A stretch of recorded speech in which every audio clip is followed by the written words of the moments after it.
Hello guys, and welcome back to this week's or last week's video. We're continuing and finishing off, and again my name is Blut084, BLUT084, collabing with Nicole Jean, and that's who you can see up on the top left right hand corner, and that's who's going to be continuing off where she left off, reading the Christmas Carol, and as I will be drawing the Muppets Christmas Carol.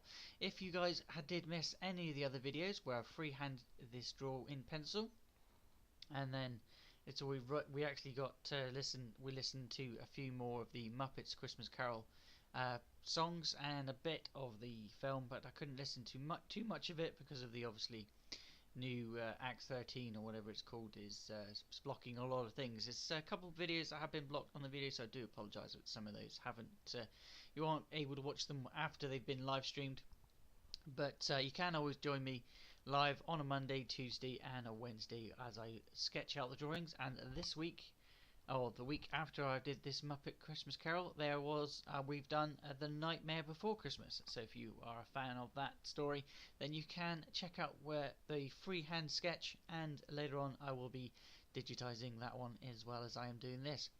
So don't forget to hit subscribe, ding the bell, and come over later on.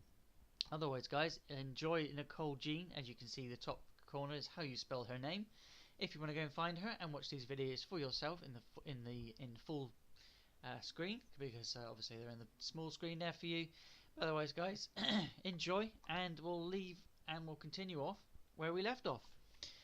Thanks for watching, and keep watching. So I lost you there. Sorry guys, I'm trying to get set up with my pillows here and my ice. Okay, I need like 3 pillows. Oh goodness. Alright, so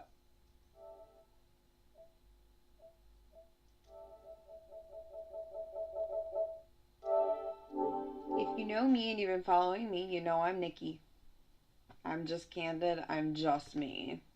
You like me? Hit the subscribe button, it would make me very happy. I have 16 followers right now, and I'm going to have 20.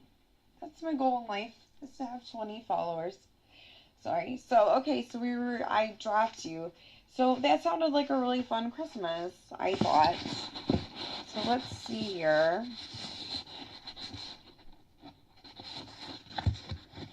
As I'm recording. Hi, Blut. I hope you're having a good time coloring there, my dear. Okay, so let's see what happens here. As I see, did you just see that? That was hilarious. I just dropped the phone. Alright. I can't get the book back open, guys. Oh my gosh. I am crazy. Alright, so what the heck? Where were we? Here we are.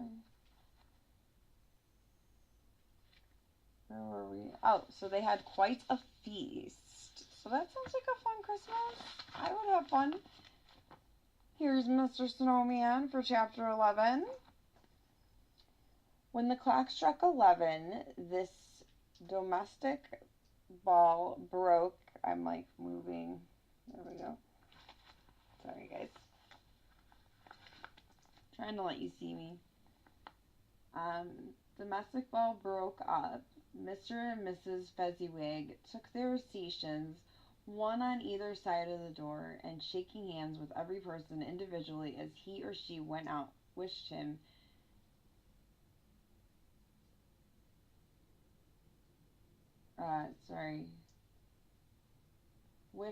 or her a Merry Christmas. When everybody had retired but the 2 apprentices, they did the same to them. The lads were left to their beds, which were under a counter in the back shop. During of this whole time, Scrooge had acted like a man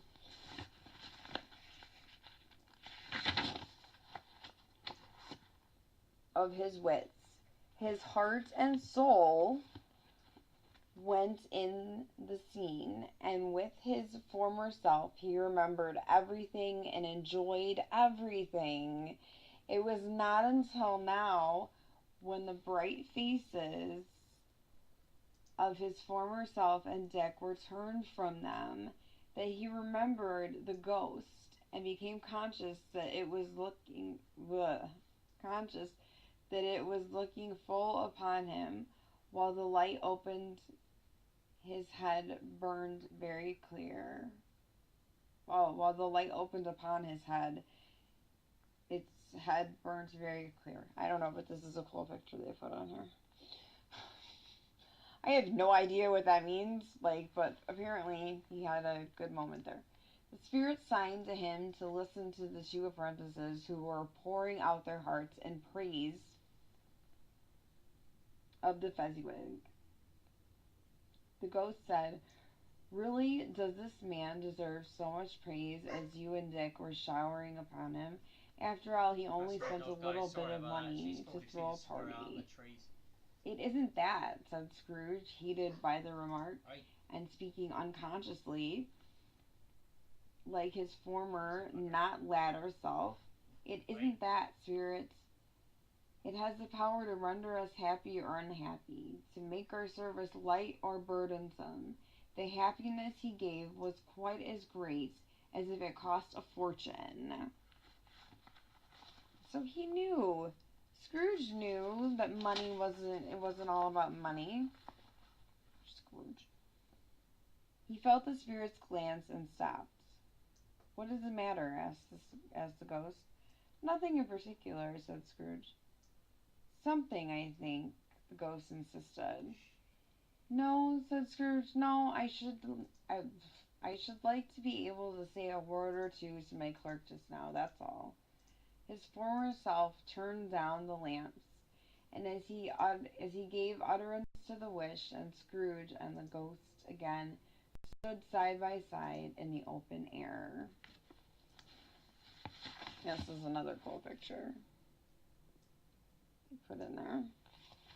I actually really like this book, and it's a children's book kind of, so it's neat. Okay, so we got the poinsettias, the holly, for chapter 12. So, here we go, guys. My name. I got my 3 pillows now. "My time grows short," observed the spirit. "Quick." This was not addressed to Scrooge or to anyone whom he could see, but it produced an immediate effect, for again Scrooge saw himself.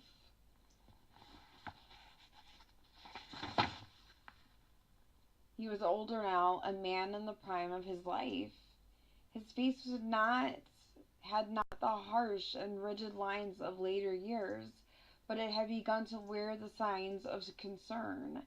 There was an eager, greedy, restless motion in the eye, which showed the passion that had taken root.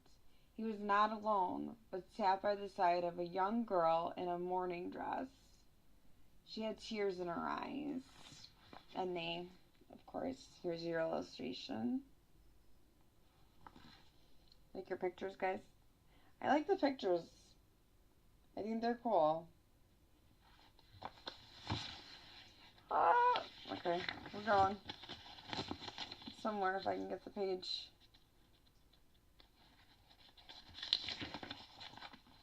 I got it.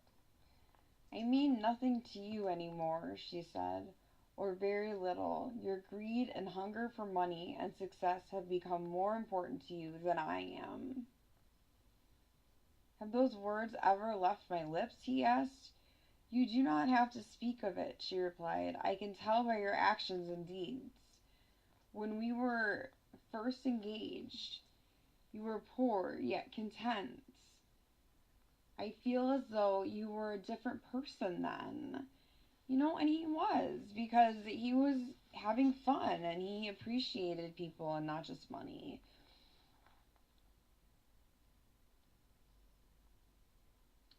"You were a different person then." "I was but a boy," he said. "I am sad to leave you, but you will get over it quickly," she said. She left him, and they parted. Well then.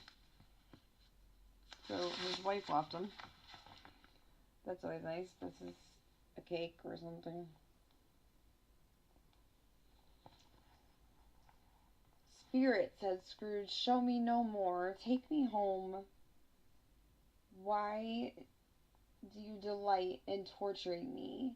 One shadow more, exclaimed the ghost. No more, cried Scrooge. No more. I don't wish to see it. Show me no more.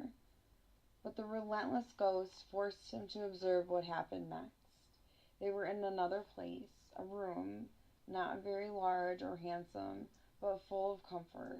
Near to the winter fire sat a beautiful young girl. Sorry, guys. I'm here. I just can't turn the page, apparently. So, like that last night that Scrooge thought it was the same girl until he saw her now, a comely matron, sitting opposite her daughter. But yes, it was the same girl, all grown now, with a family. The room was very noisy. There were many children in the room. Although the scene was very chaotic, no one in it seemed to mind. They talked and laughed. Soon the father came home with sacks and sacks full of gifts for the children. They all clamored to get to the gifts. The scene was so happy that it made Scrooge long for such a family of his own. Oh, poor Scrooge. He got greedy and lost his wife or fiance, whatever. I don't know if they got married or not. The scene was so happy that it made Scrooge long for such a family of his own. He had not been so greedy. He might have, had he not been so greedy, probably, he might have married the girl. So they didn't get married, they were engaged. And his family might have been his own. This family might have been his own. Belle, said the husband, turning to his wife with a smile, I saw an old friend of yours this afternoon. Who was it? She asked. Mr. Scrooge it was. I passed his office window. His partner lies upon the point of death, I hear, and there he sat alone, quite alone in the world, I do believe. Spirit, said Scrooge in a broken voice, remove me from this place. I told you these were shadows of the things that you have been, said the ghost, that they are what they are. Do not blame me. Suddenly Scrooge was conscious of his being exhausted and overcome by an irresistible drowsiness, and further of being in his own bedroom. He barely had time to get to bed before he sank into a heavy sleep. So that wore him out. The past. Gosh, the past. Can you think about the past? Christmas past. Think about how you've changed. Think about how you haven't changed. You know, Christmas used to be such a big deal to me. And for a little bit, I was so unhappy that it wasn't a big deal anymore. And then now I love it again, and I do stockings, and so there's been a lot of good Christmases, a lot of bad Christmases, but you know what? You get through them. So just think of that, Christmas past. So he was exhausted after Christmas past. Scrooge awoke in the middle of a very fitful sleep, only to remember that the second message, of which Marley warned him, was soon due to appear. Oh, look, it's presents. They have presents for... I love this. Don't you love this? I do. I love it. So, here we go. Only to remember that the second messenger, of which Marley warned him, was soon due to appear. Whenever he thought about the second spirit, he felt uncomfortably cold. He tried to anticipate which part of the room the spirit would appear in first. Okay, can you even think about that? Like, hey, I'm waiting for a ghost. Really? Where's it gonna come from? Like, seriously, can you even think about that? Like, you're in your room and you're like, okay, I'm waiting for this ghost. I just think that's hilarious. It's just so normal. Sorry, guys. Oh, it's just so normal. I'm like, seriously? Okay, so we did Christmas past, so Christmas present, I think, is to come. Scrooge awoke in the middle of the night, very fitful, of a very fitful sleep, only to remember that the second messenger of which Marley warned him was due to appear. Whenever he thought about the second spirit, he felt uncomfortably cold. He tried, I would, he tried to anticipate which part of the room the spirit would appear in first. But when the clock struck one, no spirit appeared. He waited for more than 20 minutes and nothing appeared. Scrooge was trembling by this point. He was like, what is going on? There's supposed to be another spirit. Right? Oh gosh, I just lost it. Now I lost our plates. What chapter was I on?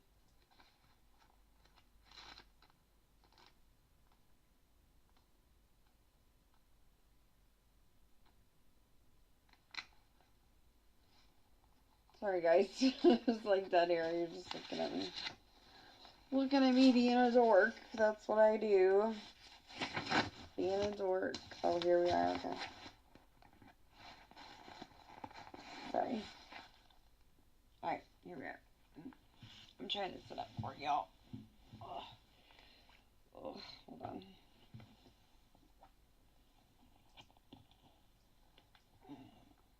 Sorry, guys. I'm like, hold on. Take a break for 1 second. I gotta adjust my ice that's on my back.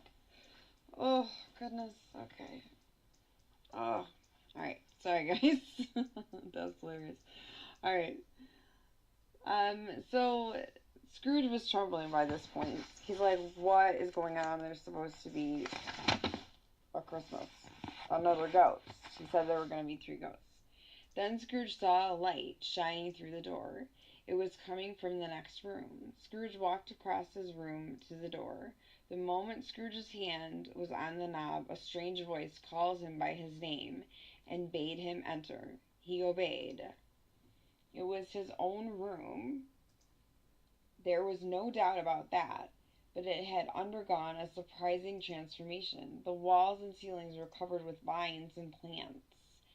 Holly and mistletoe everywhere, heaped up on the floor to form a kind of throne, were turkeys, geese, game, poultry, brawn, great joints of meat, sucking pigs, okay, that's weird, long, long wreaths of sausages, mince pies, plum puddings, barrels of oyster, red hot chestnuts, cherry cheeked apples, juicy, luscious pears, immense cakes, and seething bowls of punch. In the middle of his room sat a jolly giant. He had a glowing torch. Come in, exclaimed the ghost. Come in and know me better, man. Scrooge entered timidly and hung his head I'm sorry. Scrooge entered timidly and hung his head before the spirits. It was not the dogged Scrooge he had been, and though the spirits' eyes were clear and kind, he did not like to meet them. So it was weird for him, these spirits. These spirits are kind of interesting. I am the ghost of Christmas. I think present. Present. Ooh, I got it right. And the spirits, I'm sorry, a Christmas present, said the spirit, look at me.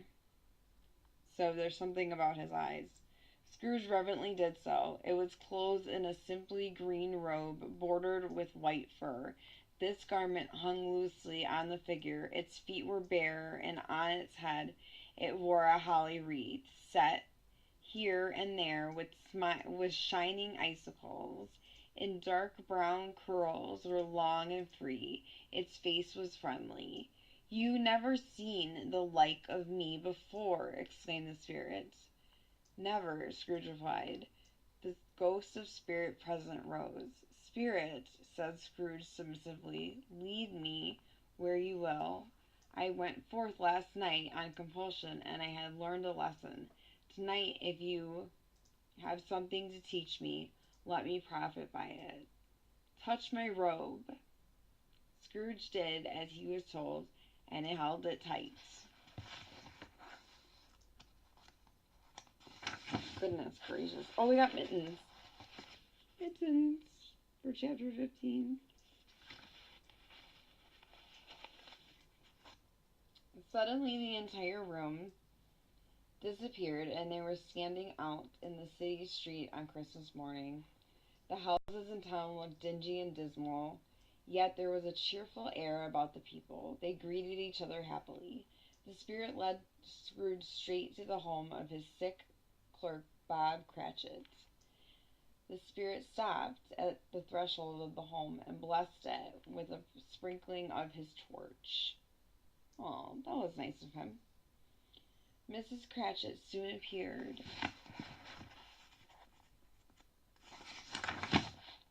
Dressed in a poorly made frock. But she managed to do her best to dress up with ribbons. Her daughter Belinda wore something similar. Peter Cratchit was wearing a shirt that belonged to his father, and it was much too big on him. Two younger Cratchit children came running through the room. Where in the world is your father? Said Mrs. Cratchit. And your brother, Tiny Tim? Here's Martha, mother, cried the two young Cratchits. Hurrah! There's such a goose, Martha. Why, bless your heart alive, my dear, how late. I'm sorry. Why, bless your hearts alive, my dear, how late are you? How late you are? Sorry, guys, I can't read apparently, said Mrs. Cratchit, kissing her a dozen times, and taking off her shawl and bonnet for her with zeal. We'd a deal of work to finish up last night, replied the girl, and had to clear away this morning, mother. Here comes father, cried the two young Cratchits who were everywhere at once. The little guys. The little guys, you know what I'm talking about. The little guys, they're running around. Hide, Martha, hide. So Martha hid herself, and in came Bob, the father, his threadbare clothes drawn up and brushed to look seasonable. Tiny Tim sat upon his shoulder. Alas for Tiny Tim, he used a little crutch, and he had his limbs supported by an iron frame. Poor kid. Why, where's Martha? Cried Bob Cratchit, looking around. Getting there, guys. Okay, it takes me forever to turn a page. Where's Martha? Where's Martha? Do you know who Martha is yet? I really don't. Not coming, said Mrs. Cratchit. Not coming, said Bob, with a sudden decline in his high spirits. Aw. Not coming on Christmas Day? Martha didn't like to see him disappointed, even if it were only a joke, so she came out from behind the closet door and ran into his arms. And how did little Tim behave? Asked Mrs. Cratchit.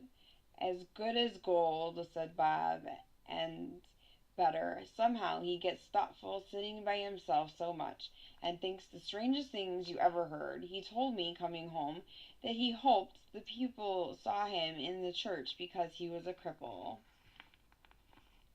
and it might be pleasant to them to remember upon Christmas Day who made lame beggars walk and blind men see. That's nice. I think that's really cool of Tiny Tim. He's like, you know what? God can heal me. That's amazing. I love it. His active little crutch was heard upon the floor, and back came Tiny Tim before another word was spoken, escorted by his brother and sister to his stool before the fire. The family sat down to enjoy their Christmas dinner. Although by most standards it was a meager meal to the Cratchit family, it was a feast for a king. As the dinner was ending, Bob rose from the table and at the head of the table and proclaimed, "A Merry Christmas to us all, my dears. God," turning the page. Sorry, guys. "God bless us. God bless, God bless us, everyone," said Tiny Tim. That sound familiar to everybody? But Tiny Tim was thoughtful there, you know. He's like, hey, God can heal me. You know, let's encourage people. That was really cool. They're eating. Who's eating? Here's Bob Cratchit and his family eating. Tiny Tim. Alright, guys, so I'm going to take a quick break. Because this is a lot on me, but I'm doing it with Blutes, and I'm excited, and I love it. I love what I do, and I love that I can do it from bed. So I need to take a quick break, and I will be back to read the rest of the Christmas Carol with you all. Alright, I will see you soon. Hello, it's Nikki. Hey, it's Nikki. That was Nikki. We're going to go to another video now by her, and hopefully we're getting to the end now. As I'm getting to the end of the drawing, guys, as you can see, we've got so many different layers, quite a few different layers for different pictures. And now onto the background. If you want to see all of these layers go into thing and listen to the full story from Nicole, then click the other videos down below in the video section or on the playlist. I think the Christmas treat playlist is in. So go and check that one out, guys. Otherwise, keep watching and enjoy Nicole reading The Christmas Carol as I draw The Muppets Christmas Carol.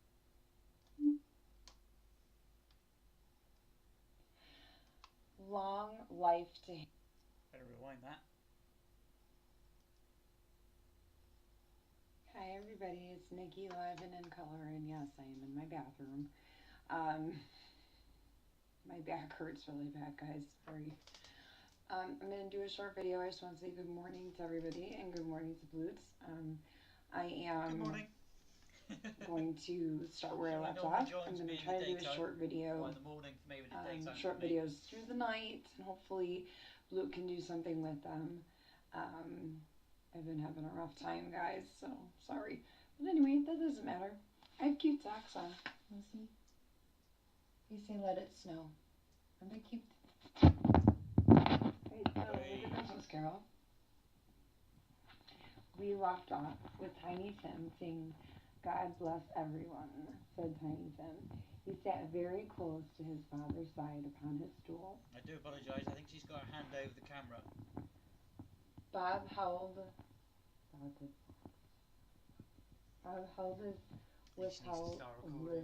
his withered little hand in his as if he loved the child and wished she's gone muffly because to she's got keep her him hand by over his the side and microphone. She dreaded does that that he quite might be often, taken from unfortunately, him. guys. Can you even imagine that? I can't. I have 4 beautiful, healthy children, and I can't imagine any of them. Whenever they get sick, I freak out. So I can't imagine. "Spirit," said Scrooge with an interest he had never felt before. "Tell me if Tiny Tim will live." "I see a vacant seat," replied the ghost, "in a church without an owner, carefully preserved. If these shadows remain unaltered by the future, the child will die."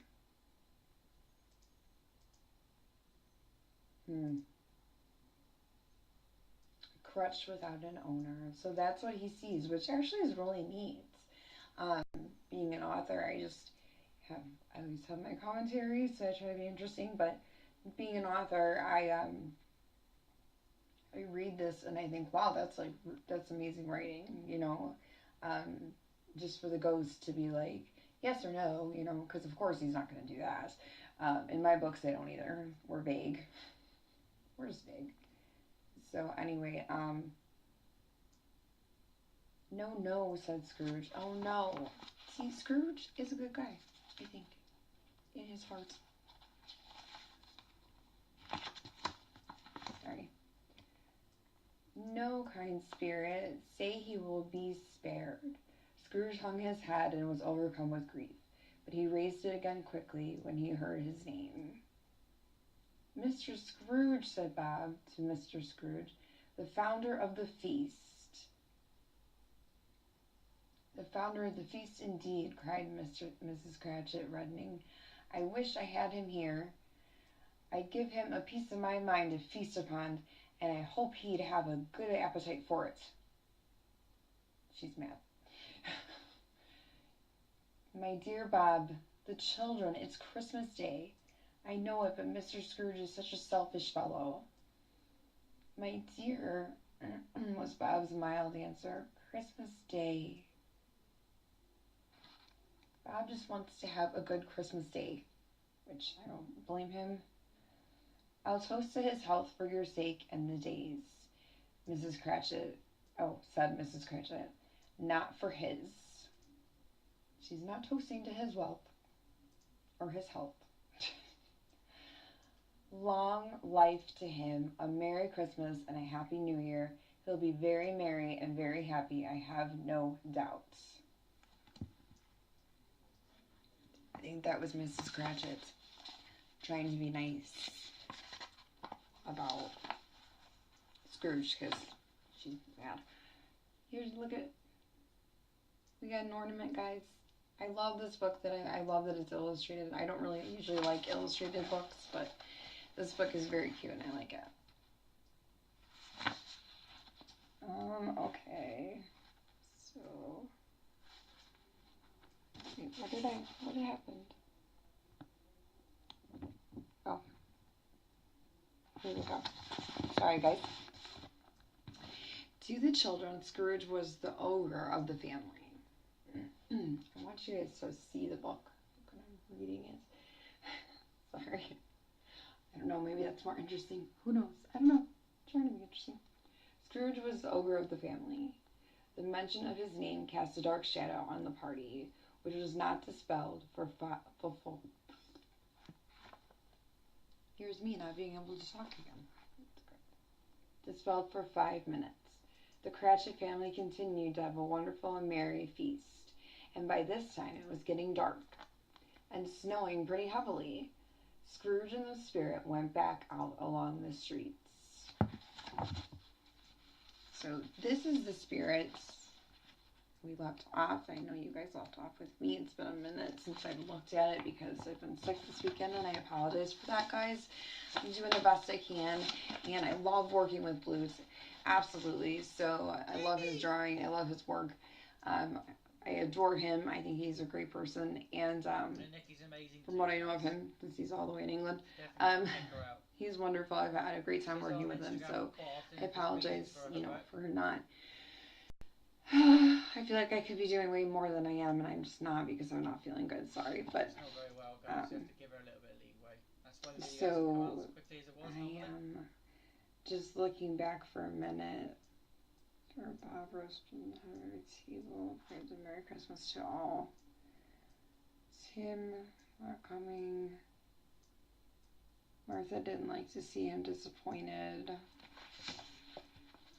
I'm trying to see what goes on. I'm sure that we're on Christmas presents, obviously, but I want to look at the ghost again. Okay. Mittens. See? Like mittens? My socks say let it snow on them. It's cute. I'm sure you all are very excited about that because I'm a dork.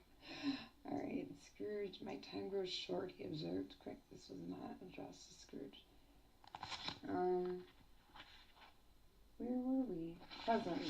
The spirit. Look at me. Scrooge reverently did so. Okay, so I just want to go back real quick and check out the ghosts. I love the ghosts. I think Charles Dickens did a wonderful job reading these. And this garment hung loosely, a robe. It was clothed in... The spirit was clothed in a simple green robe bordered with white fur. This garment hung loosely on the figure. Its feet were bare, and on its head it wore a holly wreath. Set here and there with shining icicles. Its dark brown curls were long and free. Its face was friendly. So this spirit man or woman, we don't know because it doesn't say, is friendly, has a face, and the face is not described, but has a pretty green garment on and is like icicles sparkle on him or her. So that's pretty cool. So anyway, I wanted to go back and reread the Ghost of Christmas Present because I love the ghosts and I love the way that he explains them. The spirits. He doesn't even call them ghosts. He calls them spirits. I think that Marley he called a ghost, but all right. So we're gonna stop there for now with the Cratchits having dinner, and then we'll be right back. So see you soon. Well, that was a short one. So I lost you there. Sorry, guys. I'm trying. Second, guys. So we'll just watch that one. So we'll continue on. She did make another one, so we'll finish off the story. As I think this is a finished and final story. Again, she's not very well, guys. So do bear that in mind if the videos aren't available straight away. But this one is going to be completely finished today, guys. So if you do want to go and check Nicole out and check out the other readings, she has done a reading of her own book and also done a reading of The Night Before Christmas. So if you guys want to sort of check that one out, then it's Nicole Jean. Same name as you can see in the top corner there, right above her face. So carefully, that's how you spell her name, and if you put that in with the veil, that is how you'll find her. Otherwise, I leave a link down below. If I haven't left a link, guys, definitely let me know, and I'll put that one there straight for you. Otherwise, keep watching, because I'm now going to be getting to the point where I'm just going to be putting a few final last touches to this piece of art and sending it to wherever it needs to be. If you would like a copy of it, don't forget you can ask me in the comment section down below, or come over to Instagram. My name is Blut084, BLUT084, Art and Games, and let me know down below in the comment section what is your favourite Christmas film, book, song, anything, guys. Let me know down below in the comment section. Good morning again, everyone. I am doing my best to keep up with Blues because I love working with him, and I don't know, I do so much, but most of it, I lay down for tomorrow. I get to go get a pain shot in my spine. Yay, we're excited. Hopefully that helps with all the pain. But anyway, so I'm in Chicago. I'm sitting on my front porch, and I have the Christmas Carol right here. And I know that Blue's playing me back to back. So, here we left off, and I just want to show you all the neighborhood in the snow. It's nice. It's not nice. I hate it. I'd rather be somewhere else. We left off, though, where Scrooge had seen Tiny Tim, and he felt bad for Tiny Tim. Which, sorry guys, which was interesting. Oh, I stuck that in there. Wow, this is really bad. Sorry guys. Great YouTuber. Alright, so we left off on chapter 16. And I'm going to try to do as much as I can for Balut this morning. Good morning, my dear. Here's I love this picture. Here's the ornaments. And I just needed to get outside this morning. I've been cooped up a lot. But I do actually have things I'm going to do today, so that's good. Okay, not that any of you care, but I'm just sharing that with you. So, we left off where he was in Tiny Tim's home, and he felt really bad for Tiny Tim. So, here we go. Before he knew it, Scrooge was in another humble home. He could hear great, hearty, genuine laughter. Sorry, I'm trying to figure out where to put the camera. Scrooge thought he recognized the voice. It was his nephew. The nephew's wife, Scrooge's niece by marriage, was laughing just as hard. He said that Christmas was a humbug, cried Scrooge's nephew. He believed it, too. Shame on him, said Scrooge's pretty young niece. He's a comical old fellow, said Scrooge's nephew. However, apparently he thinks he's comical. His nephew, I have to say, his nephew is pretty cheerful and also thinks he's comical. And also, I use the word comical all the time because I just have been lately, so it's kind of cute. Offenses carry their own punishment, and I have nothing to say against him. I'm sure he's very rich, Fred, hinted Scrooge's niece. At least you always tell me so. What of that, my dear? Said Scrooge's nephew. His wealth is of no use to him. He doesn't do anything with it. Apparently Scrooge is just rich and sits around with his nice dinners alone.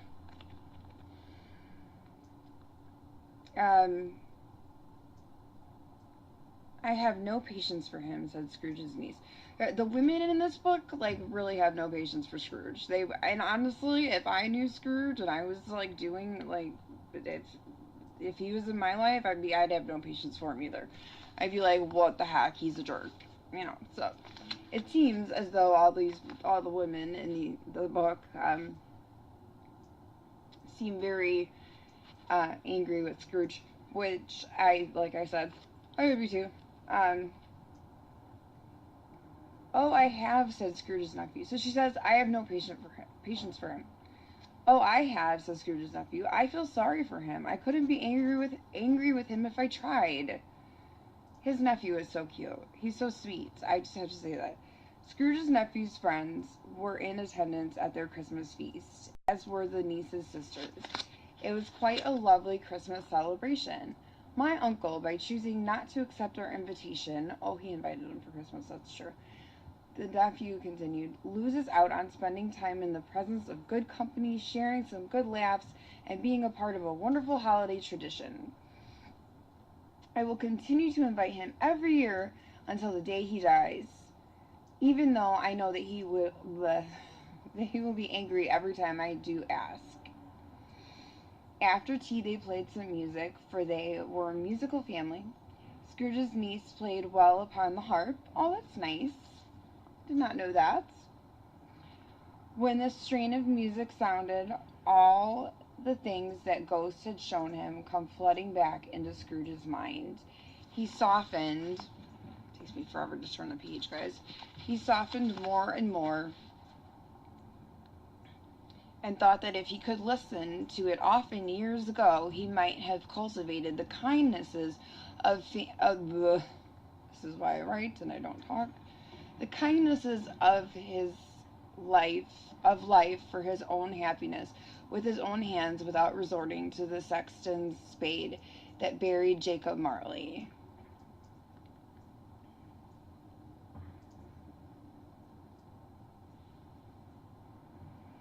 Sorry, I'm actually kind of meditating on this part because I think that Scrooge is like, man, I'm a jerk.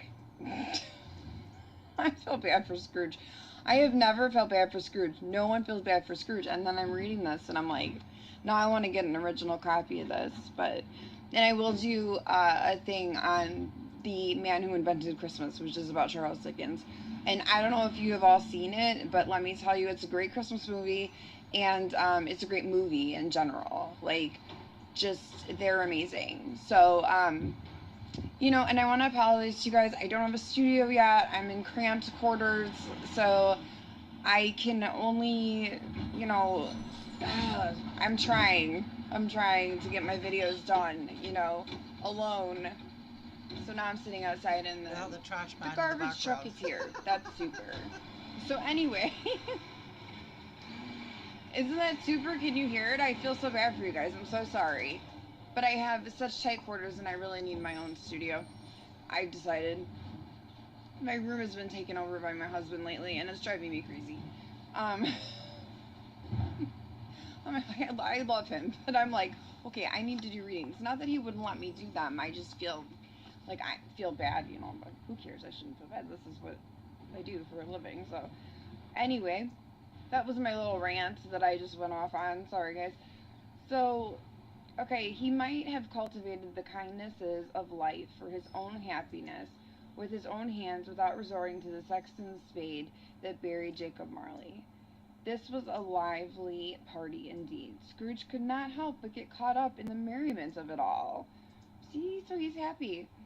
The ghost was greatly pleased to find him in this mood, and looked upon him with such favour that he begged like a boy to be allowed to stay until the guests departed.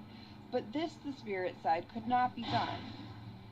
Please allow me a mere 30 minutes more. He wanted them to stay because now Scrooge is happy. He's like, why did I not go to this party? This is a good party, and I'm getting caught up in the merriment of it. And I want to stay. Which makes me very proud of Scrooge. Then Scrooge observed the young people at the party play a game. The game was called Yes or No. Scrooge's nephew would think of something, and the rest of the people had to guess what it was he had in mind. The nephew could only answer yes or no to their questions. This is interesting. His answer indicated that he was thinking of a sort of animal, one that was disagreeable and grunted and groaned. With every question he asked, Scrooge's nephew roared with laughter. At last, Scrooge's niece's sister called out, I know who it is. I have guessed it. Who do you think it is, guys? Let's see. Again, page turner. Not good. I need someone to turn my pages for me.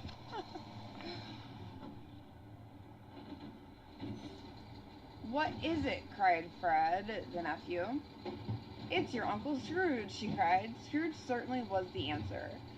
Everyone thought it was a very clever round, although some thought that when I asked if it was a bear, Fred should have answered yes.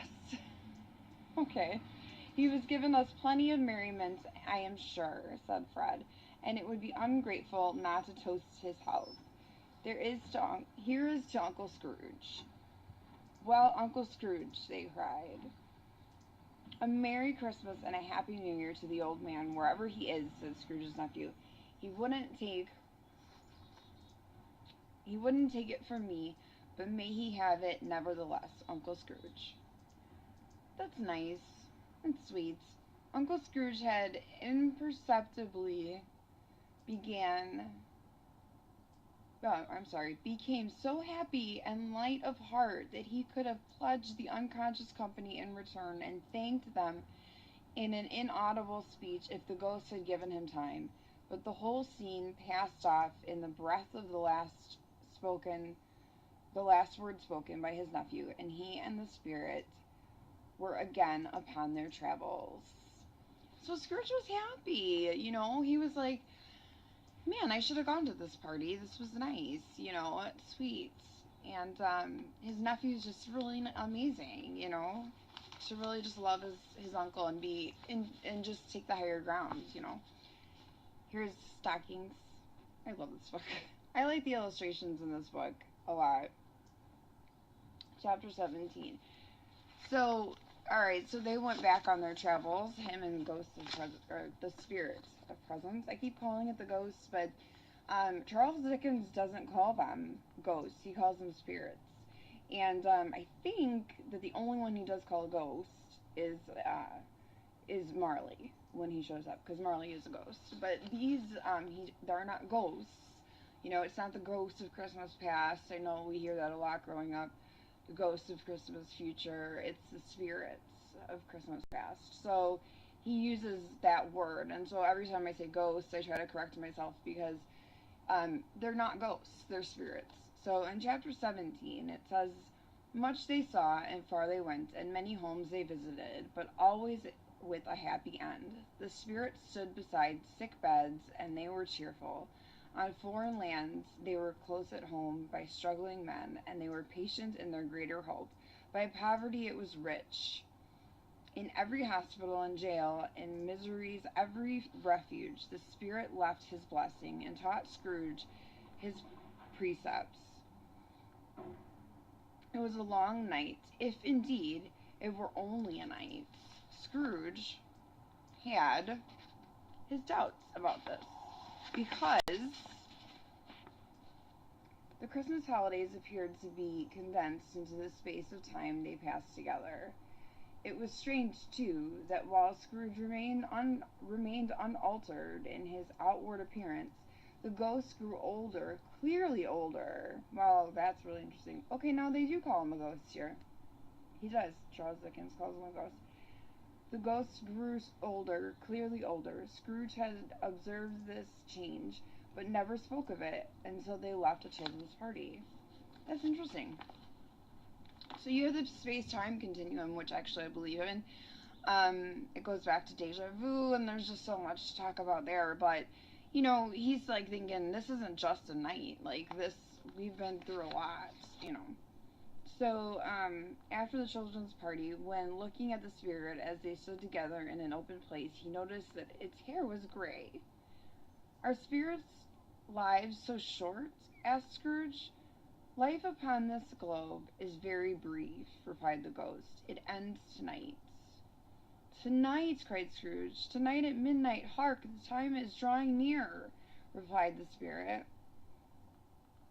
The chimes were ringing 11:03 at that moment. Forgive me if I am not justified in what I asked Scrooge, or said Scrooge, looking intently at the spirit's robe. But I see something strange, and not. So basically, the spirit was saying, like, on this earth, they don't, you know, live long, which is interesting. I think that's a really cool thing that he put in there. Belonging to yourself, protruding from your robe, is a foot or a claw? It might be a claw, for the flesh there is upon it, said the spirit sorrowful. Okay, guys, let's try this again. It might be a claw, for the flesh there is upon it, was the spirit's sorrowful reply. Look here. From under the spirit's robe, two pitiful, miserable children emerged. They knelt down at his feet and clung upon the outside of its garment. Oh, man, look here, look down, look here, exclaimed the ghost. They were a boy and a girl. Scrooge started back, appalled. He was freaked out, basically. If my reading didn't cover that. He was a little flipped out, which I would be too, which is gross and weird. This is weird, guys. Alright, this is cracking me up. Spirit, are they yours? Scrooge could say no more. They are man's, said the spirit, looking down upon them, and they cling to me, appealing from their fathers. Oh, this boy is ignorance, this girl is want. Beware them both, and all of their degree, but most of all beware of this boy, for on his brow I see that written word, which is doom. That's interesting and weird, and I'm trying to figure that one out. I'm missing a page, sorry. Unless the writing be erased. Deny it, cried the spirit, stretching out its hand toward the city. Have they no refuge or resource? Cried Scrooge. Are there no prisons? Said the spirit, turning on him for the last time with his own words. Are there no workhouses? Well, the bell struck 12. That's a pretty Christmas tree. Alright, I'm going to stop this video for now and let it load, because my phone, sometimes I do all this, I read all this and then my phone doesn't upload it. So I will be back, and I hope you all are having a great day, and I hope that Blute is able to use this in his stream today. And I just want to say hello. And Blute084 Art and Games, he's amazing, and he's drawing a Christmas Carol, the Muppets Christmas Carol, and he's an awesome artist, and I absolutely adore him. So Blute084 Art and Games, you can find him, and I will be right back, guys. But unfortunately, guys, that is where she ended her videos. I do think she's not feeling very well at this time. So if you guys do want to listen and hear the rest of Nicole's story, then all you got to do, guys, is go over to Nicole's channel on YouTube. Well, again, it's Nicole Jean, NicoleJean.